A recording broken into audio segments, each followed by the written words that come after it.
This recording is copyright 2024 Echoes of Ireland and is an excerpt from the Irish Fairy Book by Alfred Perceval Graves and George Denham. The Coming of Finn by Standish James O'Grady. It was the Eve of Samhain, which we Christians call All Hallows Eve, or Halloween. The King of Ireland, Conn the Hundred Fighter, sat at supper in his palace at Tara. All his chiefs and mighty men were with him. On his right hand was his only son, Art the Solitary, so called because he had no brothers. The sons of Morna, who kept the boy Finn out of his rights, were at the time trying to kill him if they could. They were here too. Chief amongst them was Gaelic Morna, a huge and strong warrior, and captain of all the Fiends, ever since the battle in which Finn's father had been killed. And Gaul's men were with him. The great long table was spread for supper. 1,000 wax candles shed their light through the chamber, and caused the vessels of gold, silver, and bronze to shine. Yet though it was a great feast, none of these warriors seemed to care about eating or drinking. Every face was sad. There was little conversation and no music. It seemed as if they were expecting some calamity. Conn's sceptre, which was a plain staff of silver, lay beside him on the table, and there was a canopy of bright bronze over his head. Gaelic Morna, captain of the Fiends, sat at the other end of the long table. Every warrior wore a bright banqueting mantle of silk or satin, in colours scarlet, crimson, blue, green, or purple, and fastened on the breast either with a great brooch or with a pin of gold or silver. Yet though their clothes were bright and gay, and though all the usual instruments of festivity were there, and 1,000 tall candles shed their light over the scene, no one looked happy.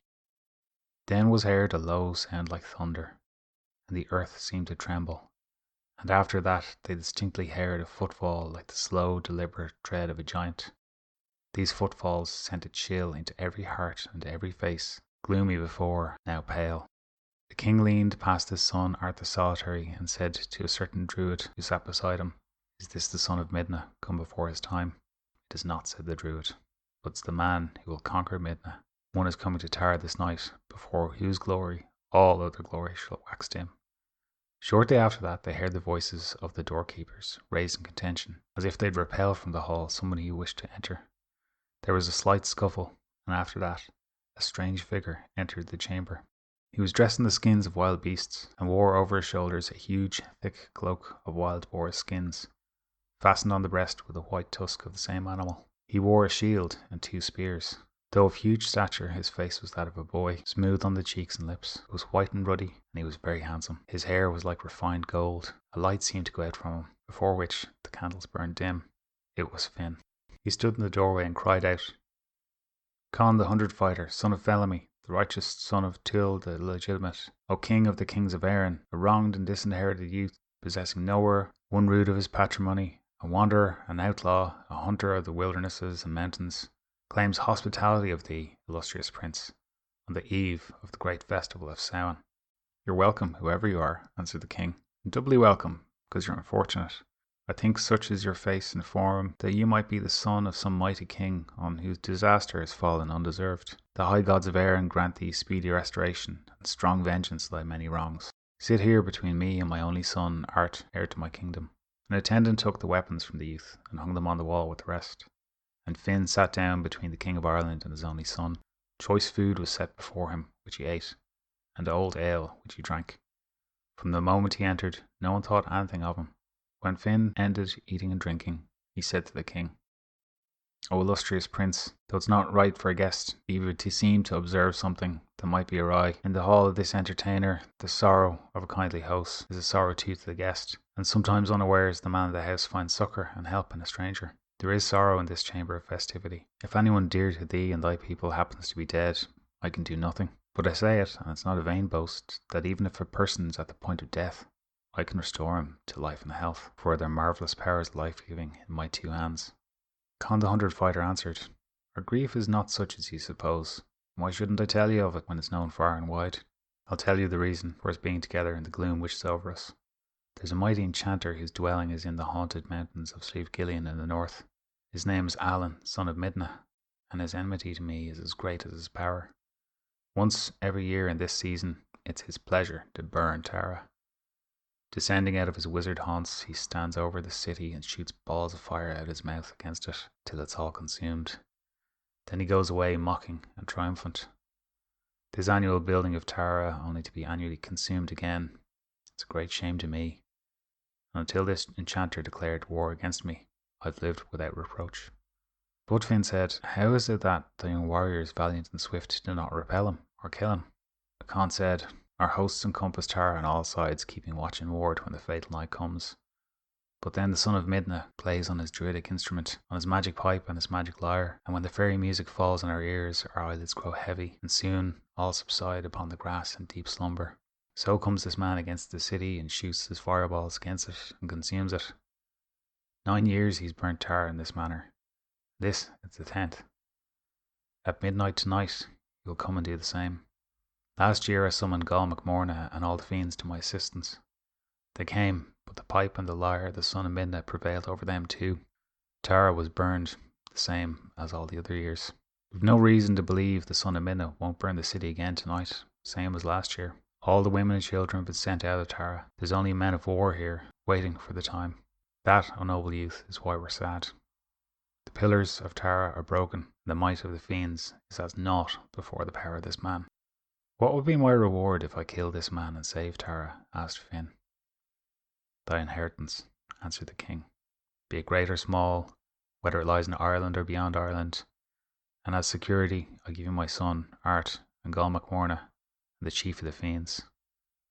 Gall and the captains of the Fianna consented to that arrangement, if reluctantly, for their minds misgave them as to who the youth might be. After that, all arose and armed themselves. They ringed Tara round with horse and foot, and thrice Con the 100 Fighter raised his awful regal voice, enjoining vigilance upon his people. Thrice Gall MacMorna did the same, addressing the fiends. After that they filled their ears with wax and wool. They kept a stern and fierce watch. Many of them thrust the points of their swords into their flesh. Now Finn was alone in the banqueting chamber when the rest had gone out. He washed his face and his hands in pure water, and he took from the bag that was at his girdle his instruments of divination and magic. These had been his father's. What use of them he made is not known. Suddenly a man stood before him, holding a spear in one hand and a blue mantle in the other. There were 20 nails of gold of Arabia in the spear. The nails glittered like stars and twinkled as they do on a frosty night. The blade of it quivered like a tongue of white fire. From haft to blade point, that spear was alive. There were voices in it too, and the war tunes of the enchanted races of Erin. The mantle too was a wonder. Innumerable stars twinkled in the blue, and the likeness of clouds passed through it. The man gave these things to Finn, and when he had instructed them in their use, disappeared. Finn arose and armed himself, taking the magic spear and mantle, and went out. There was a ring of flame around Tara that night, for the fiends and the warriors of Con had torches in their hands, and all the royal buildings of Tara showed clear in the night. The dark serpentine course of the Boyne, which flowed past Tara in the north, was lined, silent and alert, with innumerable warriors of all Erin, with spear and shield, keeping watch and ward against the son of Midna. The 4 pillars of Tara, in 4 dense divisions, circled the High King, Con the 100 Fighter. Finn stood with his back to the palace, which was called the House of the Going Round of Mead, between the palace and Con. He grasped the magic spear strongly with one hand, and the mantle with the other. As midnight drew near, he heard far away in the north, out of the mountains of Slievegulian, a fairy tune played, soft, low and slow as if on a silver flute, and at the same time the roar of Con the 100 Fighter, and the voice of Gaul like thunder, and the responsive shouts of his captains, and the clamour of the host, for the host all shouted together. They clashed their swords against their shields in fierce defiance, when in spite of all obstructions the fairy music of the enchanter began to steal into their souls. That shout was heard all over Ireland, echoing from sea to sea, and the hollow buildings of Tara reverberated to the uproar.